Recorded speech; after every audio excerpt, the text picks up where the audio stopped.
Alors, si vous avez vos Bibles, tournez avec moi dans Marc, l'Évangile de Marc. L'Évangile de Marc. Et nous allons commencer à lire à partir du verset 21. Marc, 15e chapitre. 15e chapitre de Marc. Et le verset 21. Levons-nous pour la lecture de la parole, s'il vous plaît.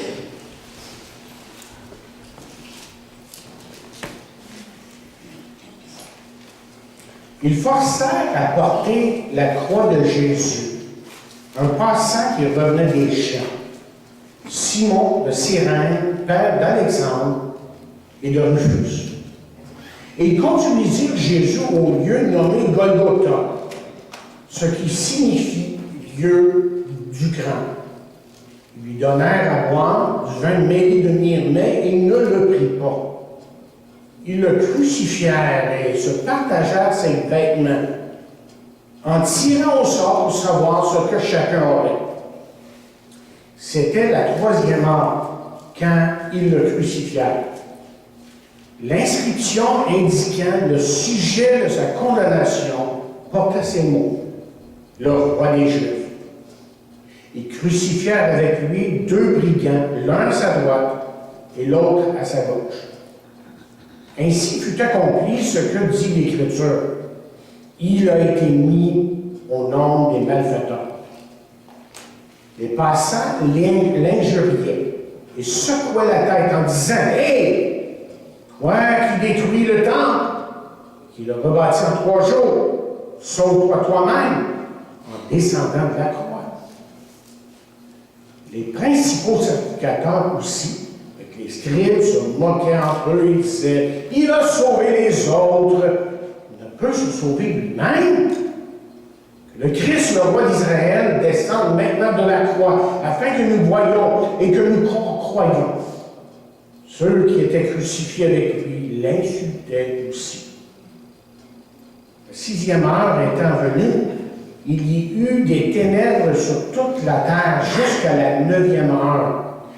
Et à la 9e heure, Jésus s'écria d'une voix forte: Éloi, Éloi, lama sabachthani, qui signifie: mon Dieu, pourquoi m'as-tu abandonné? Quelques-uns de ceux qui étaient là, l'ayant entendu dire: voici, il appelle Élie. Et l'un d'eux courut remplir une éponge de vinaigre, et l'ayant fixé en roseau, il lui donna à boire en disant: laissez, voyons si Élie viendra le descendre. Et Jésus, ayant poussé un grand cri, expira. Le voile du temple se déchira en 2, depuis le haut jusqu'en bas. Le centenier qui était en face de Jésus, voyant qu'il avait expiré de la sorte, dit: assurément, cet homme était fils de Dieu. Il y avait aussi des femmes qui regardaient de loin. Parmi elles était Marie de Magdala, Marie, mère de Jean, de mineur, et de José, de Salomé, qui le suivaient et le servaient lorsqu'il était en Galilée, et plusieurs autres qui étaient montés avec lui à Jérusalem. Le soir étant venu, comme c'était la préparation, c'est-à-dire la veille de Pâques, arriva Joseph d'Arimathée, conseiller de distinction, qui lui-même attendait aussi le royaume de Dieu. Il osa se rendre vers Pilate pour demander le corps de Jésus. Pilate s'étonna qu'il soit mort si tôt. Il fit venir le centenier et lui demanda s'il était mort depuis longtemps. S'en étant assuré par le centenier, il donna le corps à Joseph. Et Joseph, ayant acheté un linceul, descendit Jésus, la croix, l'enveloppa du linceul et le déposa dans un sépulcre taillé dans le roc. Puis il roula une pierre à l'entrée du sépulcre. Marie de Magdala et Marie, mère de José, regardaient où on le mettait. Seigneur, je te demande de bénir ta parole et de nous donner clarté d'esprit et ce désir de nous approcher de toi par ta parole maintenant. Nous prions cela dans le nom de Jésus. Amen.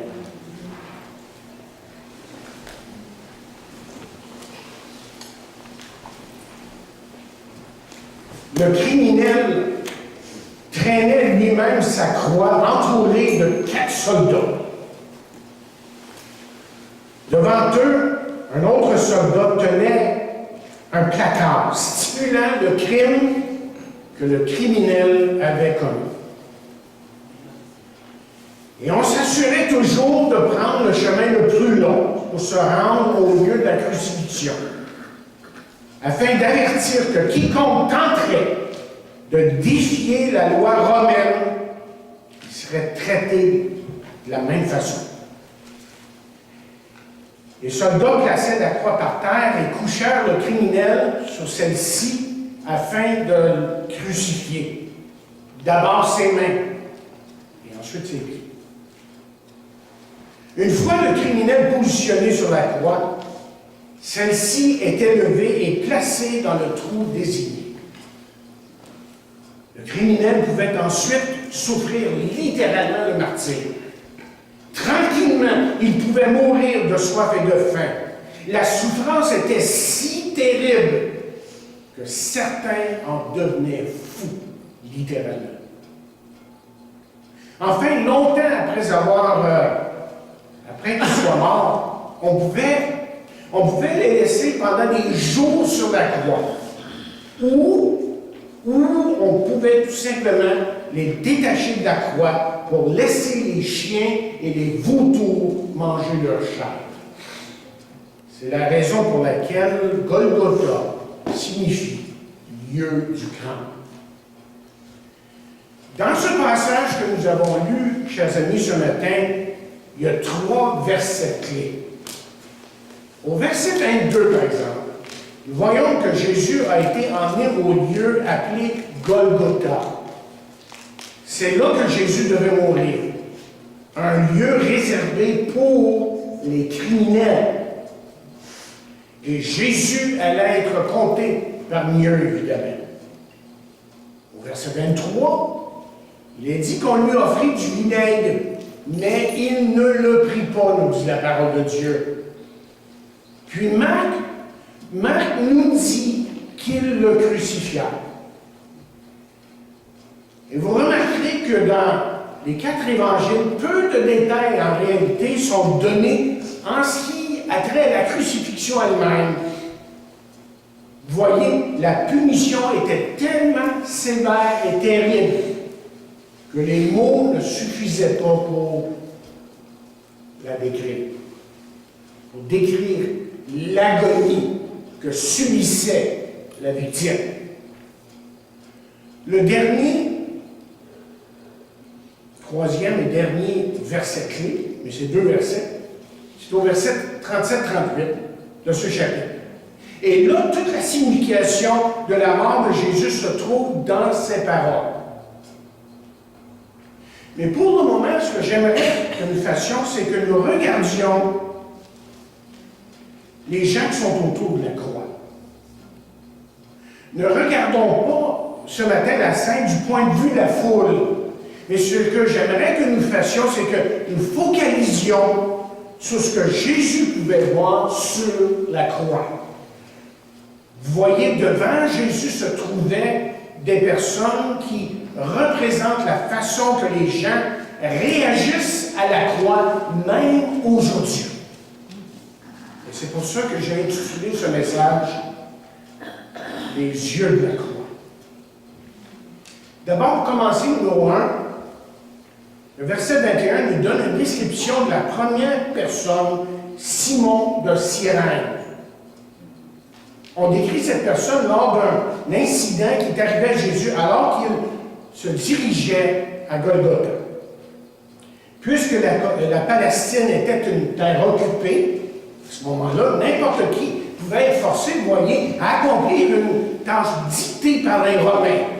Et avec une simple tape sur l'épaule, du bout de l'épée, le soldat romain indiqua indiqua à un dénommé Simon de Cyrène, justement, qu'il devait porter la croix de Jésus, puisque ça faisait au moins 2 fois que Jésus soit tombé. Et Simon, lui, vous voyez, venait de loin, c'est-à-dire de Cyrène. Et ça, c'était un pays qui était au nord de l'Afrique. Et il n'y a aucun doute que cet homme venait chaque année à Jérusalem pour célébrer la Pâque. Et puis, ce jour-là, voici ce qui lui arrive. Et on peut tout de suite s'imaginer que ceci ne faisait pas l'affaire de Simon. Parce que j'imagine que Simon de Cyrène haïssait les Romains, qu'il haïssait en même temps ces criminels coupables de crimes probablement très graves. Lui, pèlerin, très humble, n'avait aucun égard pour ce criminel. Lui, il n'avait aucun égard ou intérêt, si vous voulez, pour porter cette croix. Et nous, je pense qu'on peut dire ce matin qu'il y a beaucoup de gens comme Simon. Comme Simon, ils en veulent à ceux qui dérangent leur plan, qui osent brimer leur routine. Ils sont pleins de ressentiment lorsqu'ils sont victimes de circonstances incontrôlables dans leur vie, et en particulier si ces choses les font souffrir et les sortent de leur zone de confort. Mais heureusement que l'histoire de cet homme ne se termine pas ici. J'imagine que la pensée de Simon, lorsqu'on lui a indiqué de prendre la croix, était d'apporter cette croix à Golgotha le plus vite possible et de s'esquiver, de déguerpir le plus vite aussi. Mais rendu à Golgotha, moi je suis convaincu qu'il y a quelque chose qui est arrivé à cet homme-là. Moi je suis convaincu que Simon a hésité parce que la personne qui allait être crucifiée, vous voyez, a commencé à me fasciner. Comment est-ce que tu sais ça? C'est votre question. Hein? OK, on va vous dire pourquoi. C'est parce que le texte nous dit qu'il était le père de Rufus et d'Alexandre. Et là, si on fouille un peu, on découvre et on pense que le Rufus en Romains 16, verset 13 est le même qu'ici. Et en plus, Romains 16 nous parle de sa mère comme étant aussi la mère de Paul. Oh! Vous lisez pour vous. Et Paul n'avait que de bons mots pour cette famille convertie à Christ. Et en plus, dans Acte 13, verset 1, Simon est mentionné comme un de ceux qui envoya Paul à son premier voyage missionnaire. Moi, je pense que ce qui est arrivé, il y a quelque chose qui est arrivé à Simon de Cyrène lorsqu'il a porté la croix. C'est l'expérience de la croix qui a touché sa vie, qui l'a complètement transformé. Et c'est exactement ce que la croix fait aujourd'hui dans la vie de l'individu. Elle change l'individu. Elle le transforme complètement, comme on l'a chanté ce matin. La deuxième catégorie de personnes dans notre texte est les soldats. Ils étaient là, au pied de la croix, en train de tirer au sort les vêtements de Jésus. Vous voyez, ces soldats-là en avaient plus d'autres. Il n'y a rien qui les dérangeait, c'était des professionnels. Ils avaient l'habitude de crucifier les criminels. Et on s'aperçoit que ces hommes ici ne montrent aucun intérêt avec cet homme qui, lui, n'avait rien fait de mal. Ce qui les préoccupait, c'était de faire de l'argent. C'est ça. Et Marc, la parole de Dieu est en train de nous dire ici que c'est justement ce qu'on trouve dans notre monde aujourd'hui. Des gens pour qui la mort de Jésus n'a aucune signification, aucune importance, parce que leur seule préoccupation dans la vie, c'est de faire de l'argent et de faire avancer leur carrière. Rien de mal en soi dans ça. Mais seulement pour bien les gens, c'est juste ça. Et si vous attirez, évidemment, si vous essayez plutôt d'attirer leur attention au glorieux message de l'Évangile de Jésus-Christ de la croix et de toute sa signification, évidemment, il n'y a aucun intérêt de leur part. Vous semblez même les déranger, et pour eux, vous passez pour une personne qui n'est pas tout à fait normale, qui ne fait pas partie du monde normal. Au verset 23, troisième catégorie, nous voyons Jésus qui est crucifié parmi deux malfaiteurs. Et on dit au verset 32, chapitre 15 de Marc, là, que ces hommes l'insultaient. Vous savez, aujourd'hui, nous entendons souvent parler de terroristes. Et ces hommes ici, c'était probablement de ce genre-là. C'était des faiseurs de troubles, c'était des criminels, c'était peut-être des terroristes. Et ces hommes méritaient bien leur mort. Mais écoutez ce que l'un d'eux dit dans Luc 22e chapitre. Il dit, « N'es-tu pas le Christ? Sauve-toi toi-même et sauve-nous. » Vous voyez, la philosophie de ces deux hommes était fort simple. Procurez-vous ce que vous voulez n'importe comment, même si cela veut dire que vous allez faire du mal à quelqu'un d'autre. Je ne sais pas si le nom Lynette Fromm vous dit quelque chose. Pour ceux qui sont plus vieux, ils vont s'en rappeler. Un petit peu. En tout cas, c'est cette femme qui était jeune, fille, qui a tenté de tuer le président Gerald Ford. Et elle raconte, beaucoup d'années après, plus tard, qu'elle était disciple de Charles Manson. Charles Manson. Et que lui avait enseigné ceci. Procure-toi ce que tu veux, n'importe quand, n'importe comment, car c'est ton droit divin. Et ce que ces deux malfaiteurs nous disent, c'est que notre monde est rempli de gens qui continuent à se moquer de l'Évangile de Jésus-Christ. Les gens ne voient aucune valeur dans le sacrifice de Jésus sur la croix. Même, plus que ça, et là je ne parle pas juste de gens ordinaires, mais je parle de théologiens, parce que je lis beaucoup sur ce qu'on dit et ce qu'on écrit sur Jésus, sa mort. Mais c'est incroyable ce qui ressort de soi-disant théologiens qui mettent en question la valeur de la croix et de la validité du message de l'Évangile. Littéralement, on tourne en dérision la simplicité de l'Évangile de Jésus-Christ. Mais hélas, Paul avait vécu exactement la même chose dans son temps. Et c'est pour ça qu'il dit que la prédication de la croix est une folie pour ceux qui périssent, mais pour nous, qui sommes sauvés, elle est une puissance. Elle est une puissance de Dieu, même. Mais le récit, évidemment, de la crucifixion nous montre, vous vous rappelez, que plus tard, l'un des malfaiteurs ici a reconnu Jésus comme son sauveur. Il a dit, vous vous rappelez, vous connaissez bien l'histoire, « Souviens-toi de moi lorsque tu seras dans ton paradis. » De répondre Jésus aussitôt, « Aujourd'hui, tu seras avec moi dans le paradis. » Qu'est-ce que ça nous montre? Qu'est-ce que ça nous dit, ça? Ça nous dit tout simplement qu'il ne faut jamais désespérer. Même les cœurs les plus rebelles, les plus éloignés, les plus apostates, je peux dire ça comme ça, apostasie, apostat, okay?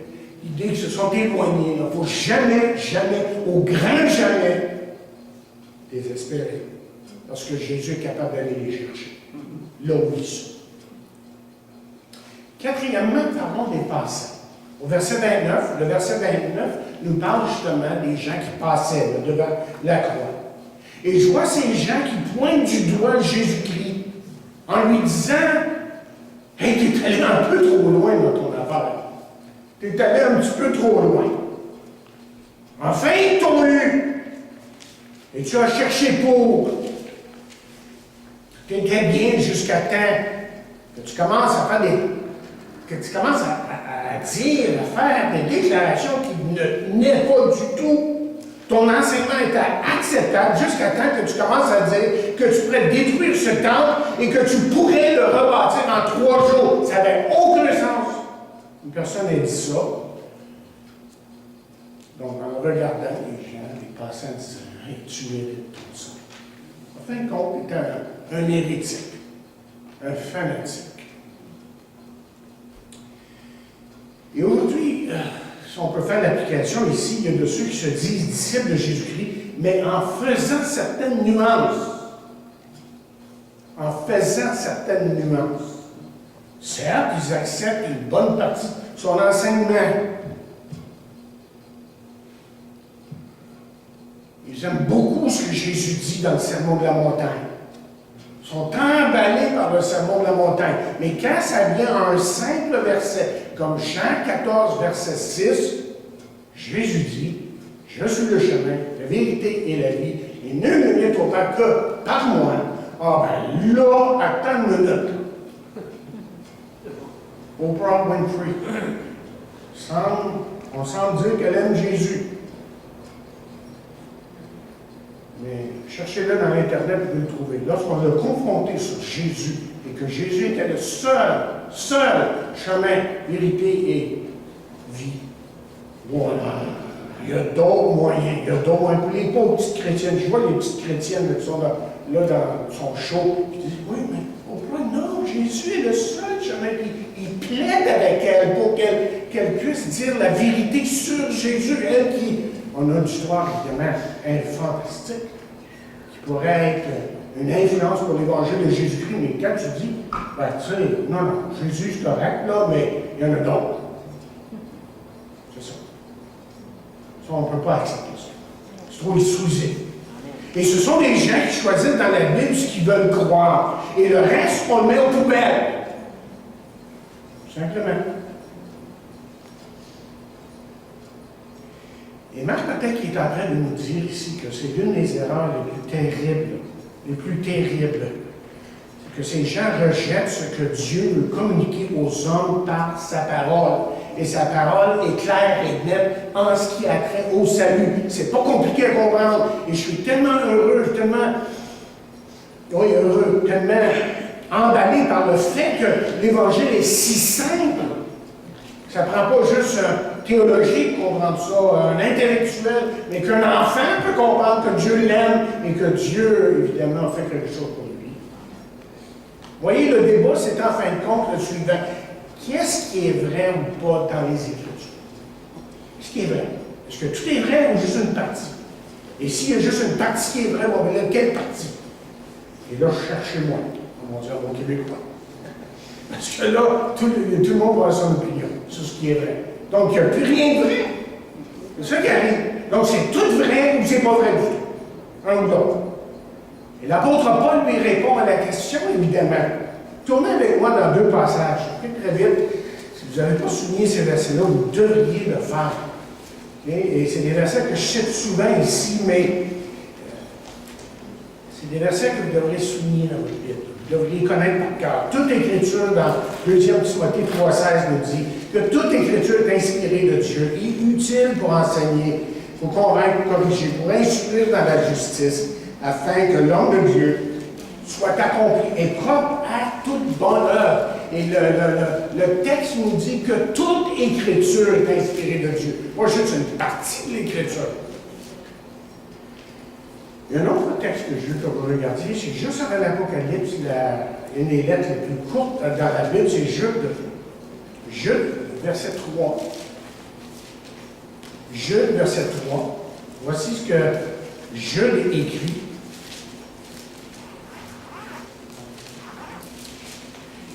Il dit, bien-aimés, alors que je désirais vivement vous écrire au sujet de notre salut commun. Alors, je suis en train d'écrire, et je voulais vous parler du salut, mais là, il a fallu que je change de direction. C'est un peu ça qu'il est en train de dire ici. Je me suis senti obligé de vous envoyer cette lettre pour vous exhorter à combattre pour la foi. On ne parle pas de confiance ici, non. On parle du credo, on parle de doctrine. Et qui dit, la foi, c'est ce que tu crois. Il dit, pour vous exhorter à combattre pour la foi qui a été, remarquez bien ce qu'il dit là, qui a été transmise au sein une fois pour toutes. Je vous l'ai dit la semaine dernière, l'autre semaine avant. C'est Claude qui a prêché la semaine dernière. Quand on parle de révélation, là, c'est ça ici, là. C'est ça, là. OK? Il n'est pas ailleurs. Parce que là, vous ne savez plus qui dit la vérité. Il y en a, j'ai une révélation. Non, non. C'est Dieu qui est vraiment en train de... Non, il a déjà parlé. On est sûr de ça. Okay? Mais quand d'autres commencent à dire qu'on a des révélations, là, tu peux te dire, tu ne sais pas si vraiment ça vient de Dieu. Ça, c'est un problème. Alors, Dieu, pour nous sauvegarder, pour nous garder là, de toutes sortes d'hérésies, de toutes sortes d'opinions, de toutes sortes d'idées farfelues, il a donné sa parole. Allons à sa parole, lisons sa parole, laissons sa parole nous remplir à tel point. Vous verrez, parce que moi, je n'ai pas besoin d'autre chose. J'ai sa parole, ça me suffit. Ça a été donné une fois pour toutes. Ça règle notre problème. Vous voulez que Dieu vous parle? Lisez sa parole. Laissez sa parole vous transformer. C'est ça que Dieu veut faire dans votre vie. OK, cinquième. Il ne faut pas que je m'étale sur ce point-là, parce que là, je m'étale. OK. Allons au cinquième groupe, c'est les prêtres qui sont là. Et on voit au verset 31-32 que les prêtres se présentèrent devant la croix. Évidemment, eux aussi avaient leur mot à dire. Mais vous allez vous rappeler que ces mêmes personnes-là avaient peur. Ils avaient peur de Jésus. Et maintenant, ils sont littéralement arrogants. Mais vraiment arrogants. Ces hommes, moi je pense, étaient jaloux de Jésus et ont décidé de l'éliminer. Chose qu'ils ont réussi à faire. Au moins à leurs yeux. À leurs yeux. Okay? Écoutez, je vais revenir à Marc 15, là. Écoutez à nouveau ce qu'ils disent, ce qui est dit au verset 31-32. Il dit, les principaux sacrificateurs aussi, avec les scribes, se moquaient entre eux et disaient, il a sauvé les autres et il ne peut se sauver lui-même. Que le Christ, le roi d'Israël, descende maintenant de la croix, afin que nous voyions et que nous croyons. Pensez-vous qu'il y avait cru? Ah, c'est pas moi. Ceux qui étaient crucifiés avec lui l'insultaient aussi, son revenu. Un homme de Dieu a écrit ceci. Il a écrit, c'est parce que Jésus n'est pas descendu de la croix que nous croyons en lui. Imaginez pour un instant si Jésus serait descendu de la croix. On serait perdu pour l'éternité, nous autres là. Et je veux que vous compreniez absolument ceci. Que vous compreniez ceci. Si Jésus était descendu de la croix, cela aurait voulu dire que l'amour de Dieu avait ses limites. Mais Jésus est allé jusqu'au bout pour démontrer qu'il n'y a pas de limite à l'amour de Dieu et que cet amour était prêt à souffrir n'importe quoi, même la mort de la croix. Beaucoup de gens n'aiment pas le message de la croix. Les musulmans, par exemple, ont un grand respect pour Jésus. Je ne sais pas si vous savez, ils ont un grand respect pour lui. Ils le considèrent comme prophète, comme Mohamed. Ils le voient comme un homme qui a été bien, qui a fait beaucoup de bien, un homme de Dieu, un prophète. Et lorsque vous leur parlez de Dieu le Père, le fait crucifié sur la croix, ça n'a aucun sens. On dit, dans les musulmans, il n'est pas mort sur la croix. Il n'est jamais mort sur la croix. C'est jamais arrivé. Un Dieu plein d'amour n'aurait jamais agi comme ça. C'est comme ça qui pense. Et Ravi disait, ou quelqu'un disait, non, c'est James Watt, qui disait que la façon d'aller atteindre ces gens-là, c'est justement d'aller leur parler de l'amour. Allez pas argumenter leur doctrine. Parlez-leur de l'amour de Dieu et ils vont être touchés. Parce qu'ils ne connaissent pas ce que c'est d'avoir un Dieu d'amour qui change la vie d'un homme et d'une femme qui vient lui ordonner. Ils ne connaissent pas ça.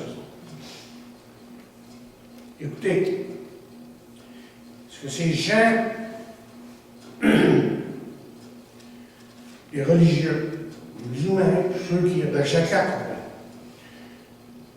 ne sont pas saisis, c'est que l'expression ultime de l'amour de Dieu pour nous, c'est lorsque vous et moi, on regarde la croix. Et qu'est-ce que Dieu est en train de nous dire? Qu'est-ce que Jésus est en train de nous dire? Dieu est en train de nous dire que Dieu vous aime comme ça. Vous voulez connaître l'amour de Dieu? Mais c'est ça. Car Dieu a tellement aimé le monde qu'il a donné son Fils unique. Un amour qui prend à souffrir, qui endure pour les hommes une terrible mort. Sixième groupe, c'est les spectateurs. C'est des gens, c'est ceux qui entendent Jésus parler à son Père, au verset 34 de notre texte. Et là, une des personnes décide d'aller donner du vinaigre à Jésus. À première vue, il semble que cet homme agit par compassion. Mais est-ce que c'est le cas ici? C'est ça qui arrive, là. Mais vous savez que le vinaigre aurait pour effet d'atténuer la douleur. Mais Marc veut ici là, que nous comprenions que ce n'était pas ça le motif de cet homme. Ce qu'il voulait, c'est de voir si quelque chose d'excitant et d'extraordinaire pouvait avoir lieu. Il cherchait comme les autres quelque chose de l'excitait. On raconte qu'un homme s'était rendu sur un pont un jour pour se suicider. Et ça n'a pas été long qu'une foule s'est rendue pour voir ce qui se passait, ou ce qui se passerait. Et les heures ont passé.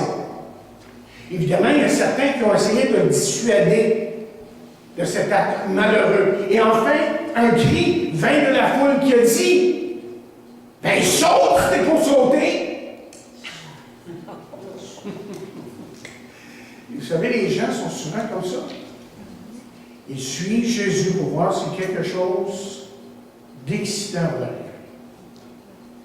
L'homme qui est allé apporter du vinaigre à Jésus est en train de dire qu'il valait la peine de retarder la mort de Jésus ici. Car après tout, peut-être qu'il viendrait le délivrer, viendrait le sauver. Et ça, c'est notre monde aujourd'hui. Un monde qui cherche un moment d'excitation. Mais pas le vrai sauveur. Même dans l'Église. Septième groupe, le centenier. Celui qui, probablement, était en charge de l'équipe qui devait crucifier Jésus. Ce centenier-là, vous voyez, c'était un païen, un homme qui croyait en plusieurs dieux, assurément. Et c'est assez évident que cet homme se rend compte de quelque chose à un moment donné. Qu'une grave injustice était en train de se produire là. Fort possible que cet homme, que ce centenier, avait l'habitude d'être autour de la royauté.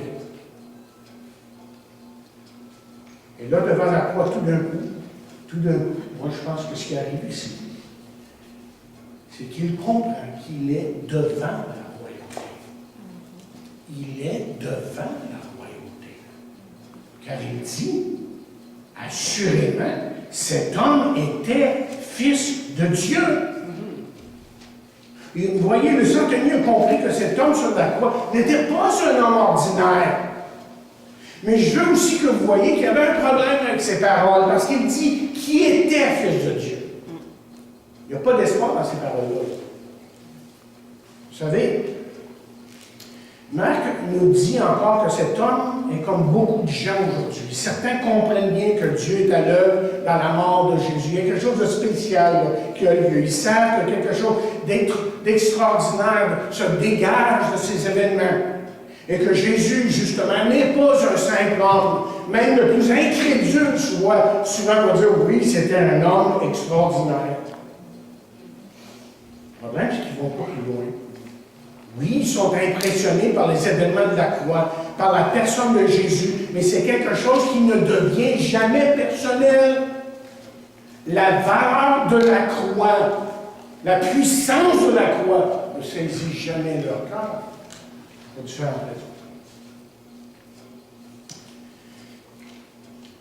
Huitièmement, nous avons maintenant un groupe de femmes qui se trouvent devant la croix. C'est le 8e groupe. C'est elles, vous vous rappelez, qui ont aimé Jésus. C'est elles qui ont aimé Jésus, en fait, en premier. Et c'est elles, chers amis, qui l'aimeront jusqu'à la fin. C'est des femmes. Où sont les hommes? Où sont ces hommes qui avaient parlé avec tant de bravoure avant l'arrestation de Jésus? Jamais est-ce que ça t'arrivera. Jamais. Mais il y a quelque chose de tragique ici, et je veux que vous le voyez. Il n'y a aucun doute que ces femmes aimaient Jésus. Mais c'est un amour sans espoir. Pour elles, c'était certainement la fin, parce qu'il est là sur la croix. Il est sur une croix. Ça n'a pas de sens. Pas d'allure. Comment peut-il y avoir de l'espoir dans une personne qui est sur une croix et qui est en train de mourir? Et malheureusement, beaucoup de chrétiens sont comme ça. Ils aiment Jésus, mais ils n'ont pas d'espoir. Ils ne peuvent concevoir comment que Jésus peut vraiment leur venir en aide. Ils ne sont pas capables de concevoir comment que Jésus peut intervenir dans leur vie. Le Jésus qu'ils connaissent est un Jésus qui est impuissant. Et lorsque tout se met à aller mal, ils continuent à aimer Jésus. Oh, ils continuent à aimer Jésus, mais il n'y a pas de foi en Jésus. Et ça, combien de fois est-ce qu'on voit dans la parole de Dieu que Jésus reproche à ses disciples, aux gens de peu de foi? Combien de fois qu'il leur reproche de ne pas croire en lui, malgré le fait que ces hommes, surtout les 12 disciples, avaient vu les choses extraordinaires de sa part. Et on arrive au dernier groupe. Dernière personne ici. On arrive à la dernière personne devant la croix, Joseph d'Arimathée.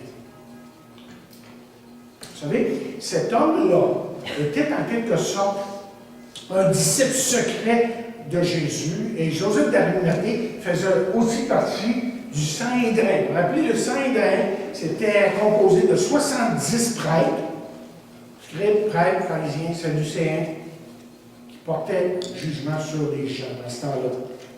Questions religieuses surtout, condamnait, mettait à mort, tout le reste. Ça, c'est le Sanhédrin. Okay? Il était très attiré par Jésus, lui-là. Comme Nicodème l'a été aussi. Hein? Mais il n'avait jamais avoué à personne, à quiconque. Par exemple, lorsque Jésus était devant le Sanhédrin, on n'entend rien de lui. Jésus se fait accuser et on n'entend rien de Joseph d'Arimathée. Parce que Joseph n'a pas de courage. Mais maintenant, là devant la croix, c'est différent. Il en a trop vu. Il a peut-être trop compris. Et courageusement, il va s'occuper du corps de Jésus. Et Joseph devient, ou a été l'instrument de Dieu pour que Jésus soit placé dans un sépulcre.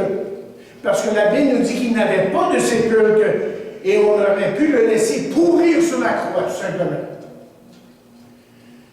Mais afin que l'Écriture soit accomplie, nous dit la parole de Dieu, Joseph lui a donné un sépulcre neuf, tout à fait neuf. Et il y a bien des gens qui sont comme Joseph. Ce sont des gens, ce ne sont pas des gens pour, je dirais, s'exprimer clairement ce qu'il y a après leur foi. Ils sont en quelque sorte en secret ou secrètement disciples de Jésus. Leur foi est petite et ils ont peu de courage. Lorsque vient le temps de vraiment parler de Jésus ou de défendre leur foi. Mais soudainement, il y a quelque chose qui arrive dans leur vie. Il y a un bouleversement qui arrive. Et on remarque chez eux un courage qui ne leur est pas typique. On a juste à se rappeler de Pierre, qui a renié et qui ensuite s'est tenu devant les milliers de gens et a annoncé la bonne nouvelle dans Actes 2e chapitre. Et ce que nous découvrons, c'est qu'ils aiment Jésus et que graduellement, ils apprennent à lui faire confiance. Et ça, c'est l'heureux message de l'Évangile, n'est-ce pas? Ils apprennent à lui faire confiance. Et c'est ça qui est arrivé à Joseph. Alors, nous avons vu ce matin ce que Jésus a vu de la croix. Et souvent, c'est l'inverse que nous regardons parce que ce qu'on réalise en tant que chrétien surtout, c'est que la croix continue à nous parler. Mais qu'est-ce que les yeux de la croix nous disent ce matin? C'est le titre du message, les yeux de la croix. Qu'est-ce que les yeux de la croix nous disent ce matin? Laissez-moi vous donner très vite 7 choses. Et je pourrais faire un autre message avec ça peut-être un jour. D'abord, les yeux de la croix nous jugent. Jésus regarde. Dans un sens, il juge. Parce que nous sommes des pécheurs. Il a fallu qu'il meure sur la croix. Nous sommes perdus, nous sommes sans Dieu. Tous sont péchés, sont privés de la gloire de Dieu. C'est ça que les yeux de la croix disent. Là. Deuxièmement, les yeux de la croix nous disent que Dieu nous aime. Et Dieu prouve son amour envers nous en ce que lorsque nous étions encore pécheurs, Christ est mort pour nous. Jésus est en train de dire, je vous aime. Troisièmement, les yeux de la croix pardonnent. Il pardonne à celui qui est mort sur la croix. Et Jésus, à partir du moment que nous l'acceptons dans notre vie, qu'il devient notre sauveur, nous donne, nous dit Hébreux, cette route nouvelle et vivante vers Dieu. C'est lui qui nous ouvre la porte. Quatrièmement, les yeux de la foi nous parlent de la grâce. Elle nous parle de la grâce. Ce n'est point par les œuvres. Jésus est en train de dire, tu ne peux rien faire, là. Arrête, là. C'est lui qui appelle, c'est lui qui sauve. Tu dis, j'ai accepté le Seigneur. Je vais t'informer que lui t'a appelé avant. C'est lui qui t'appelle. C'est lui qui t'attire. Bien avant que tu décides, Seigneur, je sois mon sauveur. C'est lui qui est allé te chercher. Ça me rappelle d'une légende, je n'ai pas écrit ici, légende que j'avais lu une fois à propos d'un gars qui était pris dans un trou. Puis il ne pouvait pas sortir. Il essayait par tous les moyens de s'en sortir. Donc Mohamed arrive et il dit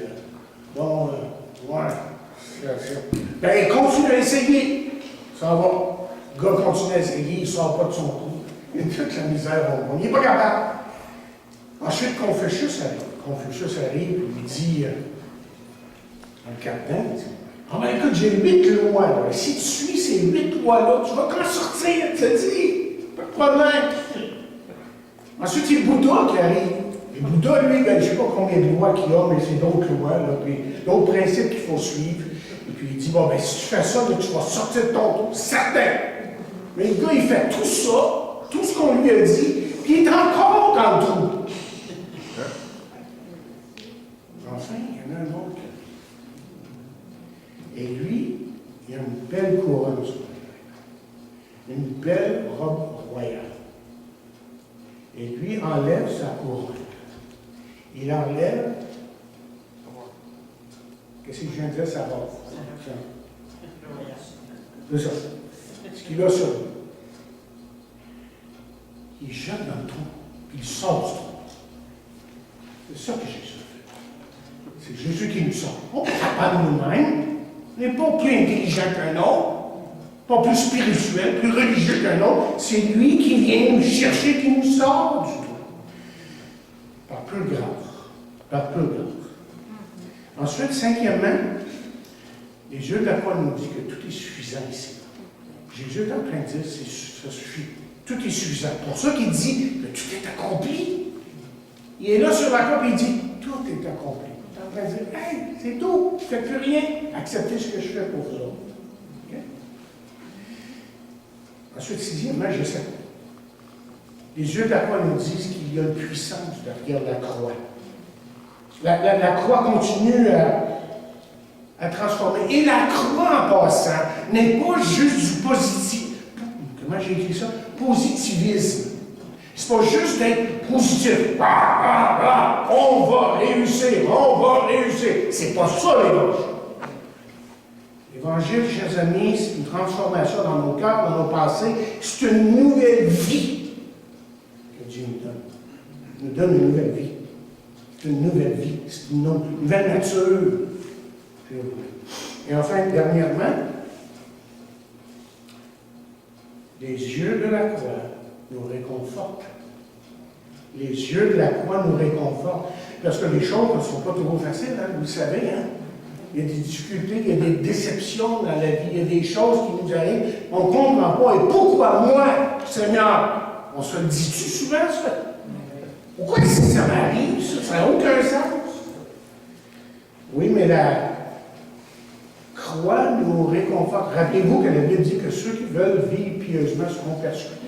Si vous voulez vraiment vivre pour Jésus, c'est pas tout le monde qui va accepter ça. D'abord, l'ennemi de votre âme va combattre contre vous à 100 000 à l'heure, à 150 000 à l'heure. Il va essayer de vous détruire s'il le peut. Il ne pourra jamais, parce que dans le jeu, et je termine avec ça, je dans l'Apocalypse, les derniers versets dans le jeu, écoutez bien ce qu'il dit, avec tant d'assurance. Avec tant d'assurance, Jude va nous dire ceci en terminant sa courte épître qui est remplie d'enseignements. Il dit, or, à celui qui peut vous préserver de toute chute et à vous faire paraître devant sa gloire irréprochable et dans l'allégresse. Wow! À Dieu seul, notre Sauveur, par Jésus-Christ notre Seigneur, soit gloire, majesté, force et puissance dès avant tous les temps et maintenant et dans tous les siècles. Wow! Je pense que la parole a parlé. Dieu nous aide à comprendre les yeux de la croix qui aujourd'hui veut, encore une fois, nous changer, nous transformer de plus en plus pour que nous soyons comme Jésus l'a été lorsqu'il était sur cette terre, comme il est même maintenant dans les cieux. Que Dieu soit loué. Amen.